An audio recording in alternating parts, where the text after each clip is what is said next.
প্রিয় শিক্ষার্থী বন্ধুরা, আসসালামু আলাইকুম ওয়া রাহমাতুল্লাহি ওয়া বারাকাতুহু। আপনারা সবাই কেমন আছেন? আমি আল্লাহর রহমতে অনেক ভালো আছি। আজ আমি আপনাদেরকে নিয়ে আসলাম উৎপাদকে বিশ্লেষণ। চলুন আজ আমরা উৎপাদকে বিশ্লেষণটা করে নিই। এর আগে যারা আমার চ্যানেলটি এখনো নতুন আছেন তারা আমার চ্যানেলটি সাবস্ক্রাইব করে আমার পাশে থাকুন। চলুন এখন আমরা উৎপাদকের বিশ্লেষণটা করে নিই। এখানে উৎপাদকের বিশ্লেষণটার মান হলো x² - 5x - 36। এটাকে আমি উৎপাদকে বিশ্লেষণ করব। এটা একটা মিডল ফ্যাক্টর, কারণ এখানে x² আছে, এখানে 5x, মানে এটা বোঝায় এটা হলো সহগ আর এটা হলো চলক। আর এখানে হলো 36, এখানে কোনো চলক নেই। তার মানে এখানে যেহেতু x² আর এখানে চলকের সাথে একটা মান আছে আর এখানে যেহেতু খালি মান, তাহলে বুঝতে হবে এটা একটা মিডল ফ্যাক্টর। মিডল ফ্যাক্টরের নিয়ম হলো আপনাকে এমন একটা সংখ্যা নিতে হবে, এই যে সংখ্যাটা নিলে, মানে দুটা সংখ্যা নেবেন আপনি, যে দুটা সংখ্যা আপনার গুণ করলে মানে এ লাস্টের সংখ্যাটা হবে, আর যোগ অথবা বিয়োগ করলে মাঝের সংখ্যা হবে। চলুন এখন আমরা এই 36 সংখ্যাটা ভেঙে নিই। তাহলে 36 যেহেতু জোড় সংখ্যা, তাহলে এটাকে 2 দিয়ে ভাঙতে হবে। তাহলে আমি যদি এটা 2 দিয়ে ভাঙি তাহলে হয় 18 দুগুণা 36।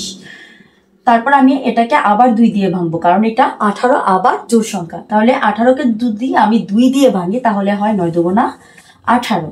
তারপর এটা বিজোড় সংখ্যা, বিজোড় সংখ্যাকে সবসময় 3 দিয়ে ভাঙতে হয়।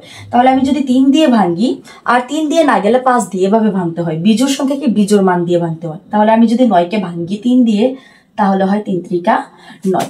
তারপর এখান থেকে আমাকে দুটা সংখ্যা নিতে হবে। যে দুটো সংখ্যা আমি এখান থেকে নিব, ওই দুটো সংখ্যা গুণ করলে 36 হবে, আর যোগ আর বিয়োগ করলে যেহেতু 5 হয়।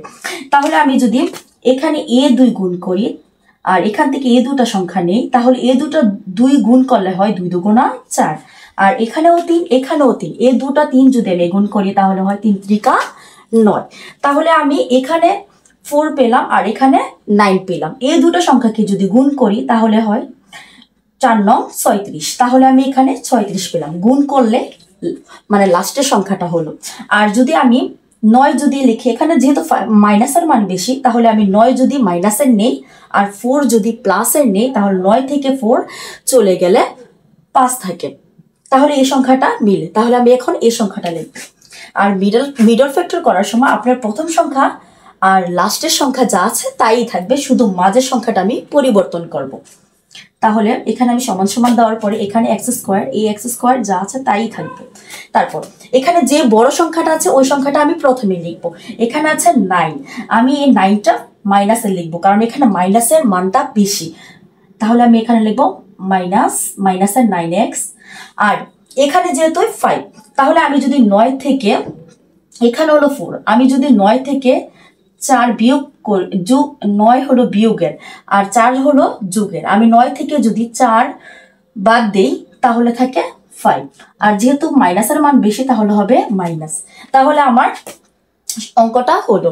তাহলে আমি 9x লিখবো মাইনাসের, আর 4 লিখবো প্লাসের 4x। আর লাস্টের যে সংখ্যাটা আছে ওই সংখ্যাটা কোনো পরিবর্তন হবে না, আমি এটা 36 লিখব। তারপর এখান থেকে জোড়া জোড়া আমি কমন নেব। তাহলে জোড়া জোড়া যদি কমন নেই, এই দুটা হলো এক জোড়া আর এই দুটা হলো এক জোড়া। তাহলে এই জোড়া থেকে কি কমন যায়? এখানে 9 আছে সংখ্যা, মানে সহগ আছে, কিন্তু এখানে কোনো সংখ্যা নেই, মানে কোনো সহগ নেই। কিন্তু এখানে x² আছে, এখানে x আছে। তাহলে আমি এখান থেকে x কমন নিতে পারি। আর x কমন নেওয়ার ক্ষেত্রে আপনাকে মনে রাখতে হবে সবসময় এমন সংখ্যা কমন যাবে যে সংখ্যাটা জোড়ার মধ্যে থাকবে, মানে জোড়ার মধ্যে সংখ্যাটা থাকবে আর জোড়ার মধ্যে যে সংখ্যাটা ছোট ওই সংখ্যাটা কমন যাবে। তাহলে এখানে যেহেতু x² আর এখানে হলো x, তাহলে আমি ছোটটা কমন নেব, এখানে x কমন যাবে। x কমন নিলে, কমন নাও মানে ভাগ, কমন নাও মানে ভাগ। এখানে হলো x² দুইটা, এখানে দুটা আছে আর এখানে একটা চলে আসলো।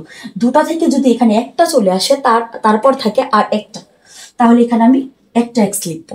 তারপর এখানে যে চিহ্নটা, এই চিহ্নটা এখানে বসবে।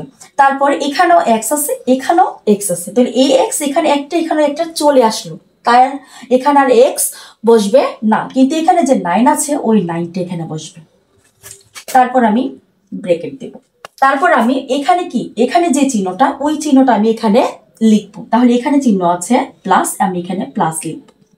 তারপর এখান থেকে কি কমন যায়? তা দেখতে হবে। এখানে এক্স আছে কিন্তু এখানে কোনো এক্স না থাকার কারণে এখানে এক্স কমন যাবে না, কিন্তু এখানে 4 আছে।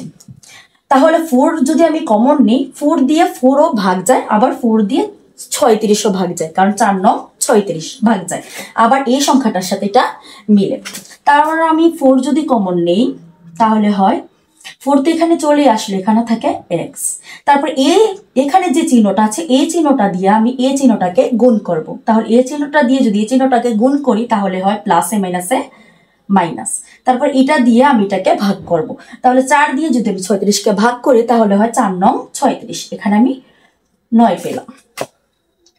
তারপর এখানে আপনার মিডল ফ্যাক্টর করার সময় মনে রাখতে হবে আপনি যে জোড়াগুলো নিলেন এখানে ব্র্যাকেটের যে মানগুলো এই মানগুলো সমান হতে হবে, কারণ এখানে ব্র্যাকেটের মান আমি পেলাম x - 9, তেমনি ভাবে এখানেও পেলাম x - 9।